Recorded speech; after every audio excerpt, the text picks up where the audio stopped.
And tonight you're going to have to apologize. Forgive me a little bit. I had a tooth pulled tonight, so I'm going to go ahead and try to read a chapter anyway, but this may not be the best video. We're going to be in 2 Corinthians. We're going to start reading in chapter 12. It is doubtless not profitable for me to boast. I will come to visions and revelations of the Lord. I know a man in Christ who 14 years ago, whether in this body I do not know, or whether out of the body I do not know, God knows, such a one was caught up to the third heaven. And I know such a man, whether the body or out of the body. I do not know God. I do not know. God knows how he was caught up into paradise and heard inexpressible words, which it was not lawful for a man to utter. Of such a one I will boast yet of myself. I will not boast except in my infirmities. For though I might dare to boast, I will not be a fool, for I will speak the truth. But I refrain, lest anyone should think of me above what he sees me to be or hears from me, and lest I should be exalted above measure by the abundance of the revelations. A thorn in the flesh was given to me, a messenger of Satan to buffet me, lest I be exalted above measure. Concerning this thing, I pleaded with the Lord 3 times that it might depart from me.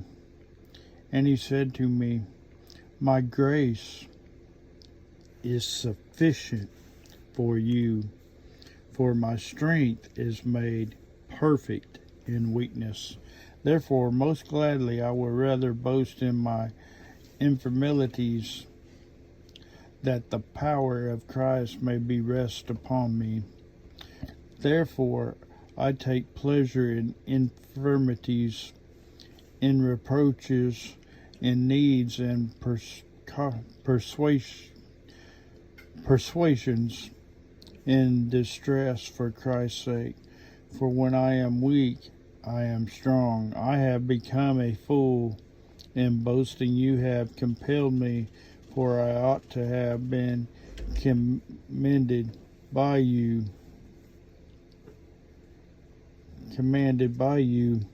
for nothing was I behind the most eminent apostles. Though I am nothing, truly the signs of the apostles were accomplished among you with all perseverance in signs and wonders and mighty deeds. For what is it in which you were inferior to other churches, except that I myself was not burdensome to you? Forgive me this wrong. Now for the 3rd time I am ready to come to you, and I will not be burdensome to you. For I do not seek yours, but you. For the children ought not to lay up for the parents, but the parents for the children. I will every gladly spend and be spent for your souls, through the more abundantly I love you, the less I am loved. But be that as it may, I did not burden you. Nevertheless, be crafty. I caught you by cunning. Did I take advantage of you by any of those whom I sent to you? I urged you, Titius, and sent our brothers with him. Did Titius take advantage of you? Did we not walk in the same spirit? Did we not walk in the same steps? Again, do you think that we accuse ourselves to you?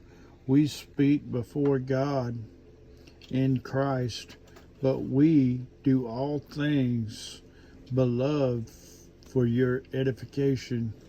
For I fear lest when I come I shall not find you such as I wish, and that I shall be found by such as you do not wish, lest there be contentions, jealousies, outbursts of wrath, selfish ambitions, backbiting, whispering, consents, trumpets, lest when I come again my God will humble me among you, and I shall mourn for many who have sinned before and have not repented of the uncleanliness, fornication, and lewdness which they have practiced.